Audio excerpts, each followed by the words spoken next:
Hey everybody, Bob the Vape Computer Guy. Welcome back once again. We are taking a look today at the Augvape Merlin Mini.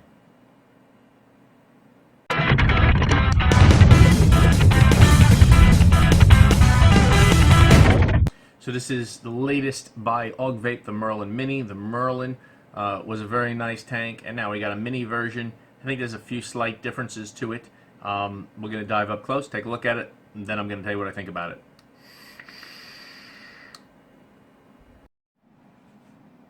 Okay, so let's take a look at the Merlin Mini RTA from Augvape. Comes in one of these nice little round bottles here. Gives you a Facebook and their Instagram and their website, Merlin Mini RTA. Authentication code on the side here, which I'm just going to peel off. I know mine's authentic because it came from Augvape directly. So, in here you got a bit of instructions. Grand prize, Instagram contest. Look at that. Follow Augvape, post a photo, and you can win something. Alright, let's pull that off. And you got your Allen key. This is my first look at this as well. Let's push her out of there. Come on. Ooh, like magic just appears. Okay. Let's see what else is in here.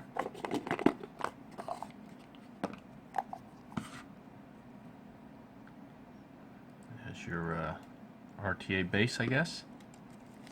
Glass. Some extra parts in there, some grub screws. Let's take a look at the Merlin Mini. Very nice looking device. Looks like a standard drip tip. And theirs is a little bit tapered. Just look nice. Big juice fill holes there. No problem filling that. You could use one of those red gas fill containers, you know, and just pour your e-juice in there. No problem at all. This is new, needs to be cleaned. Oh, it fits nice. Let's take off the base. Okay. So there's your dual deck. And that's a single deck. So you have a velocity style deck here. Alright. Wicking is nice. I would not wick this through those holes. This is just pack it down. Just pack down your cotton in the base there. Alright. And with this is for a single coil. And you can unscrew, I believe you can unscrew that for more airflow in there. We'll check that out. Some of those you can take that out to get better airflow on there. But you can put a single coil in here. Alright, wick down into those sides. Nice, they give you both bases.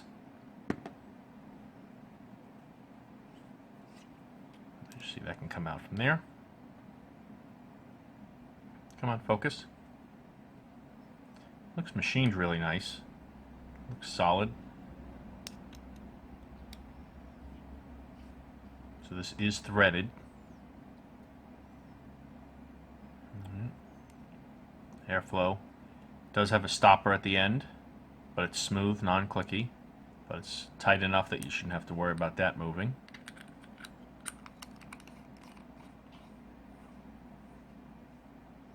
And you can close off the juice flow just by turning that there. Right, now that's going to turn off the whole thing. Let's see. There you go. So there would be your juice flow holes. And you can just tighten it a little more and turn them off there. Pin does protrude a little bit. Use on a mech mod at your own risk. On a hybrid. Alright, so you got Merlin Mini by Augvape and Roxy. Mine is number 265.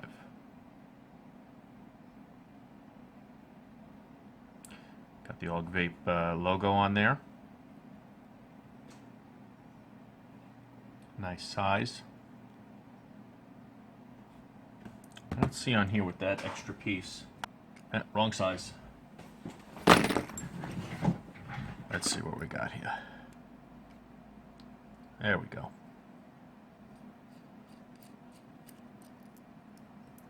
No, that should open up. That's going to open up your airflow, because your airflow is coming through down here. So taking that out will open up the airflow, and it looks like they give you an extra one. All right, and I don't believe this one had that. No.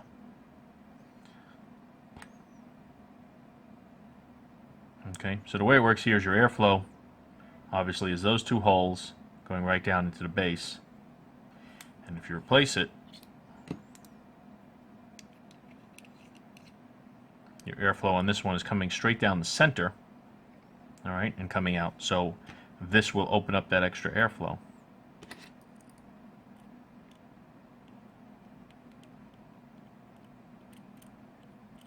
So you can toggle this between a restrictive, probably mouth to lung hit on a single coil, or open it up and have a single coil with full airflow,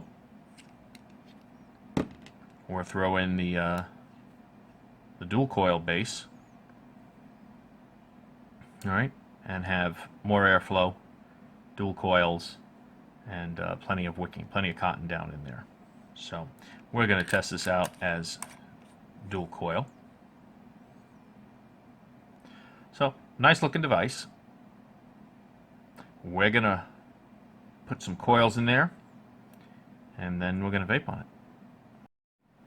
Okay, so everything's been washed, and now we're ready to build on it and wick it. We have it here in our 510, and to make it a little closer to the camera, I'm trying something different. The camera angle's a little bit at about a 30-degree angle instead of straight down for the build. Maybe that'll make it a little easier. And I'm the vaping computer guy, so we have a RAID Barracuda 2TB hard drive sitting there to raise it up a little bit. All right, so we're going to take coils. Got a couple of clapped-in 4-wrap coils. There we go. This is my standard build. Is using 2 of these coils. It gives me about a 0.18 to a 0.20, just depending, I guess, on how big the leads are at the time and the device itself. So take this. We're going to get the Allen wrench that they supplied, since we know that is the right size. We're going to loosen this up.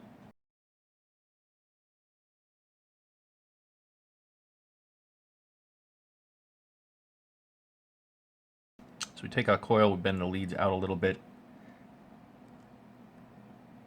One goes into the bottom, one goes into the top. Place it best you can for now.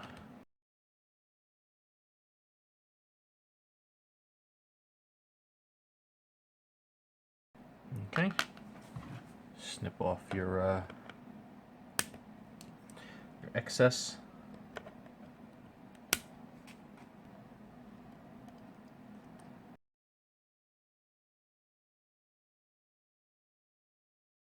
Feels good. Let's see, this is probably too big, too big. Too big. One of them will work. Too small, but it'll do.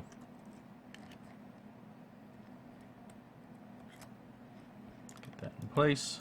You know, didn't cut my leads a second time though, so let's do that.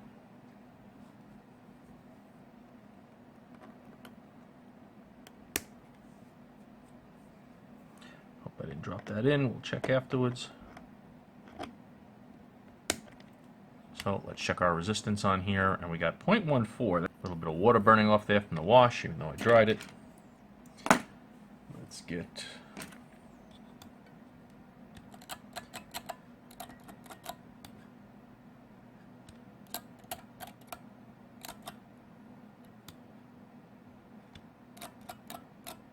a little bit of hot spots. It's always worse doing this on camera, trying to get it just right. But there we go. Let that cool down, then we're going to wick it. Okay, let's grab some cotton.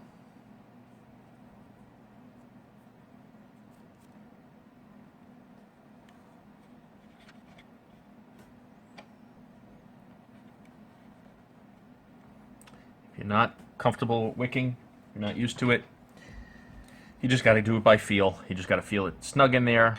You just got to know how big to do it. Practice, practice, practice is the best thing you can do. Right. At this point, I usually like to take it off.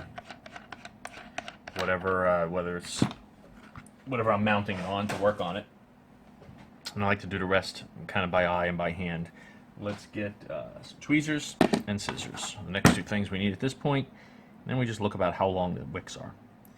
We figure, are we going to be able to fit all of that down in there? Right. That one looks a little long to me. Just a little. And it's just about a matter of how much we can pack in there. We have to learn by trying. So, take that.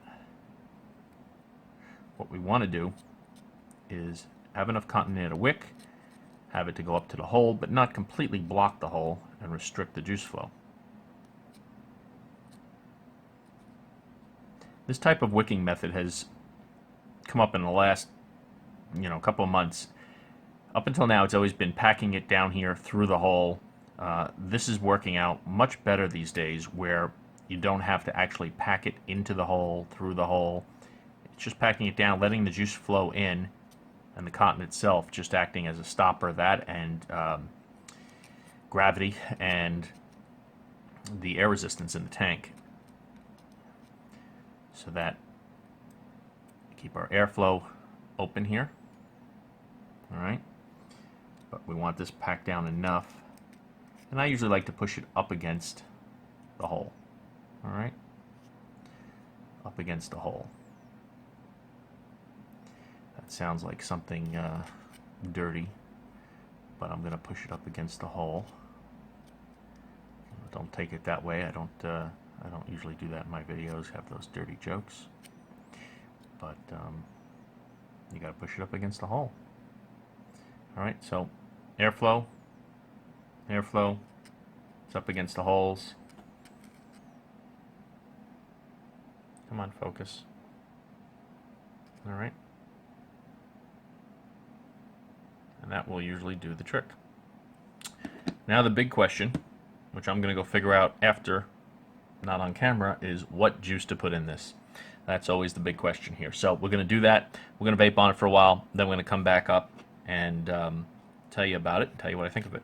Give you one last look. Let's close her up. There you go. That's the Merlin Mini RTA by Augvape. Okay, so there you go, Merlin Mini up close. First thing is what I said in the up close about juice flow control is incorrect. Looking at it more carefully, does not have juice flow control. Not that that's really important or not, but when you see the juice flow there, and you can see it looks like when you turn this, it goes behind there and you're turning it off, but you're not.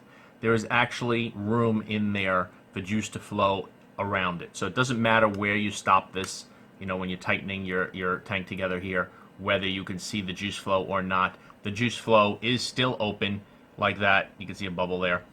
The juice flow is still open even like that, even if I see a little bit there, but even if you turn it more and you don't see any of the cotton, juice still flows behind there. Okay, so there's no juice flow control, and you don't have to worry about where you line that up. It's such a tight gap in there that I actually had to hold it with a flashlight, shine through, and put a real thin piece of a coil in there just to see that there is a gap. And yes, there is a gap. So it does not have juice flow control. I don't know if that would be an issue with some thicker juices if you're using Max VG, if it would have some issues getting in there. But with that said, this is not a high wattage tank anyway. This is not something you're vaping at 70, 80, 100 watts, I don't feel. So it's not going to matter, because you don't need the juice to suck in as fast to the cotton. Now you have the dual coil deck, and I have the single in there now, so here's the dual coil deck. The dual coil deck with some dual Claptons on there works fine. No problems whatsoever. Good taste, everything's good about it, but it burned through juice like crazy. It's 2-point-something milliliters juice capacity in here, and with a dual coil I think it was a 0.18, 0.19 build at like 70 watts, in 40 minutes you're putting more juice in constantly. So it is more of a single coil build on there, and I broke my cardinal rule. I don't normally watch other reviewers' reviews of a tank before I review it, just so there's nothing corrupting me about it, but I was having with that juice flow and stuff. I just want to confirm it. I did watch Daniel's a video on a DJSLB, and I have to agree, it's definitely more of a single coil, simply because of the juice capacity. And if you're vaping 80 watts on a dual coil, you're really burning through it so fast that it wouldn't be convenient. But taste is right on. I had no problems with the dual coil. With the single coil build, Clapton didn't work so good for me, and a stainless steel 316 coil with about 8 wraps didn't work so good until I spaced it out. When I did a spaced single stainless steel coil, it didn't seem to need as big a juice flow, and it vaped best that way. That's what I have in there now. Otherwise, I just find that it wasn't wicking fast enough to get enough juice in there. And if I was a little too high in power, I'd get a dry hit, a slight dry hit. You feel it's going to be dry. You can hear the singeing of your cotton afterwards. Not that it's burning just because it's dry. And if you go down in power, then you're not getting the taste. So I have right now, this is a 0.51 ohm build at 37 watts. Okay, and like this, she's vaping great.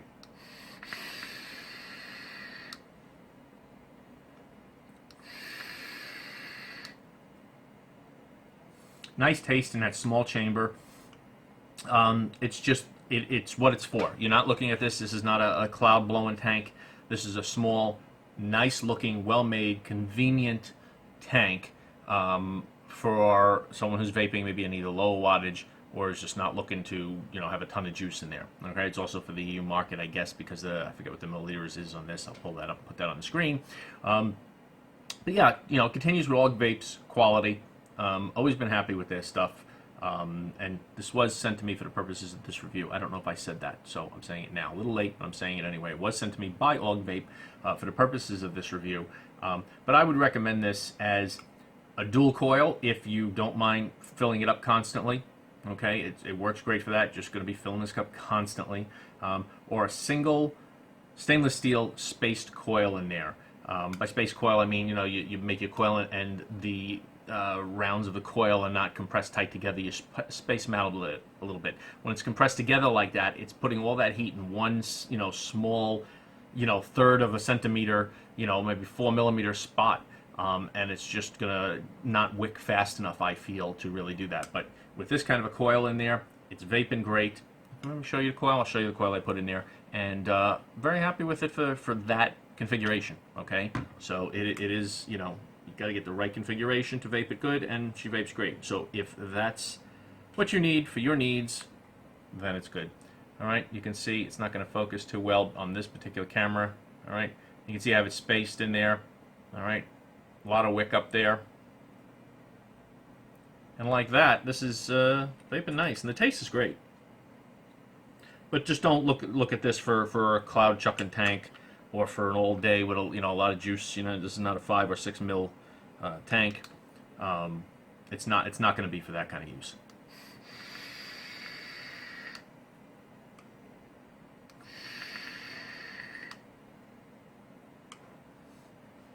This would be nice on a single 18650 device because you're using less power, and if you want something small, you're trying to be stealthy with something, take something like this, a single 18650 device, or I can even put something smaller on there. All right, take off that tip. Let's put a green matchy tip on there.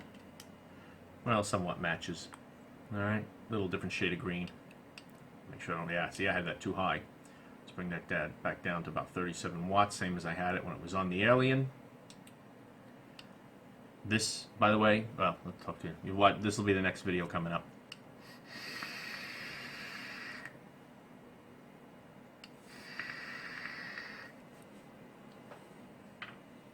Very nice. Let's see, something else small to throw it on. How about a Live Pour 60? I don't know if it's even charged, but I think it would look pretty good on there. Let's see, 1, 2, 3, 4, 5. New coil is plus. Yeah, 30. Let's put this down to 37 watts. Oh, I'm going up. I don't know up from down anymore.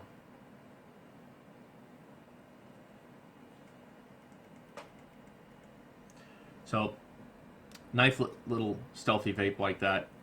All right.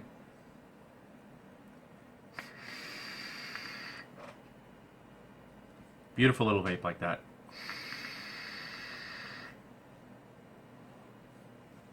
So there you go. That's the Augvape Merlin Mini RTA. All right. Thanks a lot for watching. See you soon.